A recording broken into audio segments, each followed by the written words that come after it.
the bad guy, the antagonist, the devil. No matter what term you use, they are all considered villains. A villain is described as a cruelly malicious person who is involved in or devoted to wickedness and crime.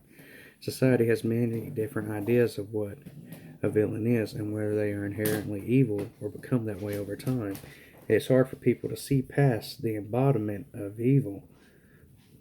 Some people don't even want to see the person underneath the evil character. However, it is not always black and white in reality.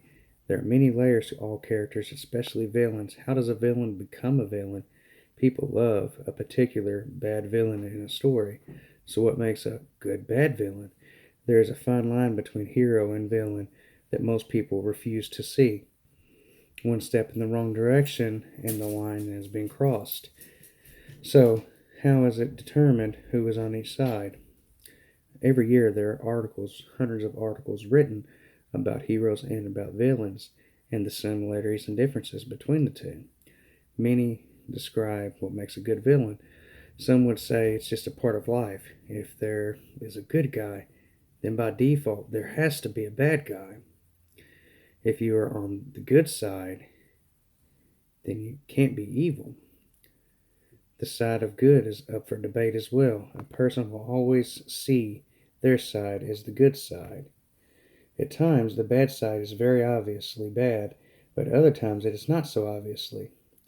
Also, a person may be on what is deemed the good side, but may not agree with the manner in which the hero operates, how the hero conducts himself. In this case, they are also deemed bad or a villain since they don't completely agree with the hero. In Generic Villains Philosophy Corner, What is Villainly? The author explains, quote, an antihero can be an antagonist, as can someone technically on the same side, who just does not like how the hero is doing things, but neither of these people are the hand of darkness.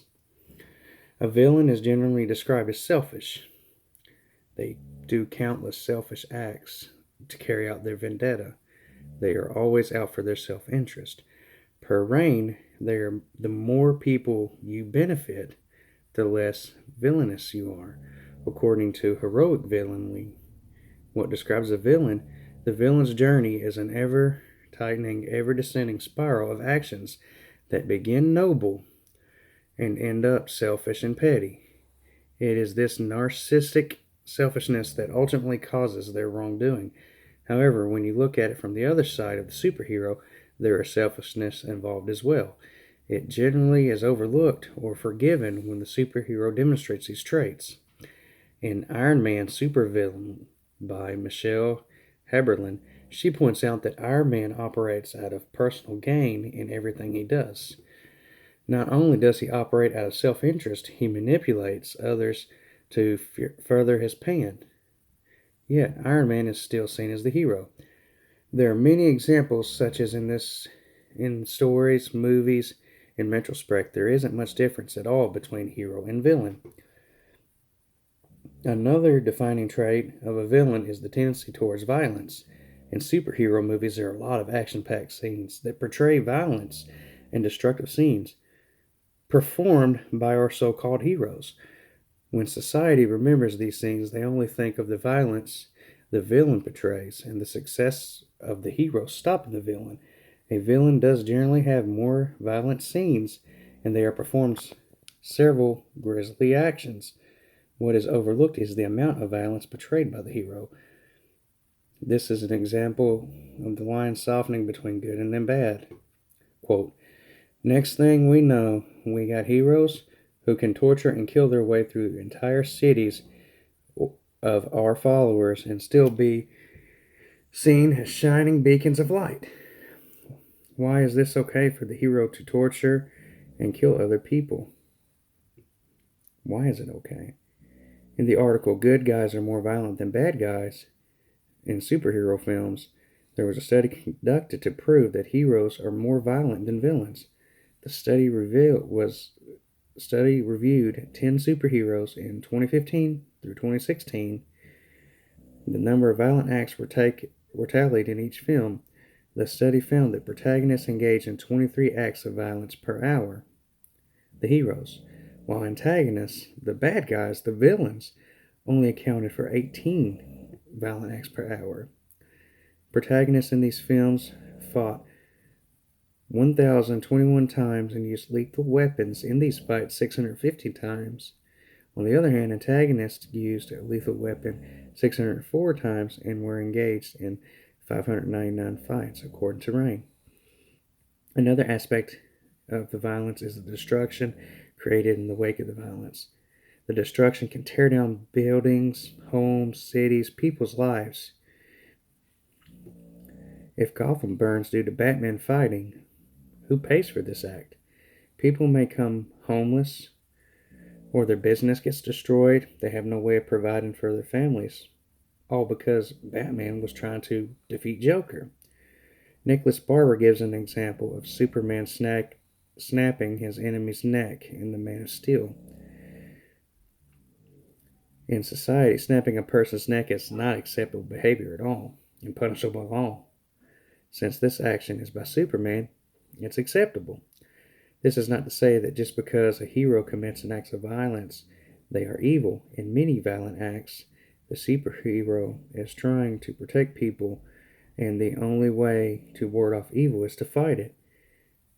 But there are other examples where the line has been crossed. A villain is often portrayed as unredeemable. There may be moments here and there where people are led to believe that the villain will see the light, a moment of clarity, but it is often fleeting. A history will haunt the villain. As Rain points out, the heroes will always see you as the villain. If you've been the villain before, whether you're still active or not, trying to go into retirement, or even attempting to embrace the light. What is often missed is the back of the story, how they became the villain. Villains are not just inherently evil. Events happen. Events happen that change their lives.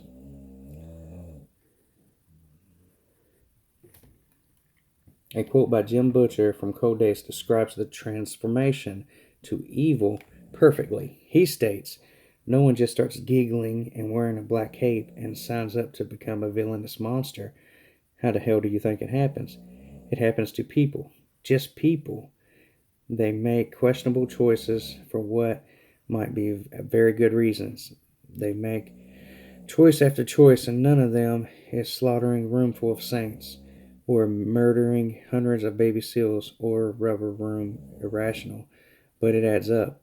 And then one day they look around and they just realize they've gone so far and they have crossed the line, and they can't even tell where it began." Today, many writers are twisting what the world knows of superheroes versus villains. Instead of creating sequels of superhero movies with the same action-packed events that led up to the hero's victory in the end, they are exploring prequels that deliver inside the history of the villain. Disney created Maleficent. In the words of Barber, the baddie is actually a misunderstood heroine. These movies explore the person behind the villain. In the past, society has just accepted who the hero was and the villain. But more recently, they're starting to go back and give the backstory. What made the villain the villain? What's the story that led up to this? When a villain is portrayed in a different light, people start to question the superhero's morals, actions, and overall goodness. At the same time, it also helps everyone see the human beneath both characters, which makes you think, is the hero, and is the villain really a villain?